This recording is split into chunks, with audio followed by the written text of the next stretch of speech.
Magandang araw po sa ating lahat. Narito ang inyong weather update para sa araw ng Thursday, January 16th, 2025. Sa ngayon, wala tayong minomonitor na bagyo or low pressure area sa loob at labas ng Philippine Area of Responsibility. Gayunpaman, may tatlong weather systems na kasalukuyang nakakaapekto sa ating bansa. Una, ang easterlies. Ang mainit at maalinsangang hangin na nanggagaling sa Pacific Ocean. Ito ay umiiral sa Visayas at Mindanao. Pangalawa, ang northeast monsoon o hanging amihan, ang malamig na hangin na nakakaapekto sa malaking bahagi ng Luzon. Pangatlo, ang shear line, ang salubungan ng mainit na hangin mula sa easterlies at malamig na hangin mula sa hanging amihan na nagdudulot ng pag-ulan sa eastern section ng Luzon. At para sa lagay ng panahon ngayong araw, sa eastern section ng Luzon at ilang bahagi ng Mimaropa, inaasahan ang maulap na papawirin na may scattered rains and thunderstorms dulot ng shear line. Sa nalalabing bahagi ng Luzon, kabilang ang Metro Manila, magkakaroon ng bahagya hanggang sa maulap na papawirin na may mga pag-ambon.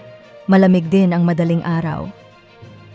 Sa eastern section ng Visayas at Mindanao, inaasahan din ang maulap na papawirin na may scattered rains and thunderstorms dulot ng easterlies.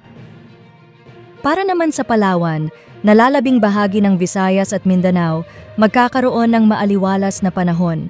Gayunpaman, inaasahan ang localized thunderstorms sa hapon at gabi.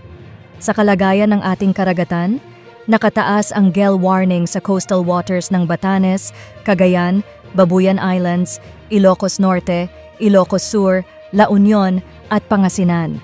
Pinapayuhan ang ating mga kababayan na iwasan ang paglalayag sa mga naturang lugar dahil sa panganib na dulot ng malalakas na alon.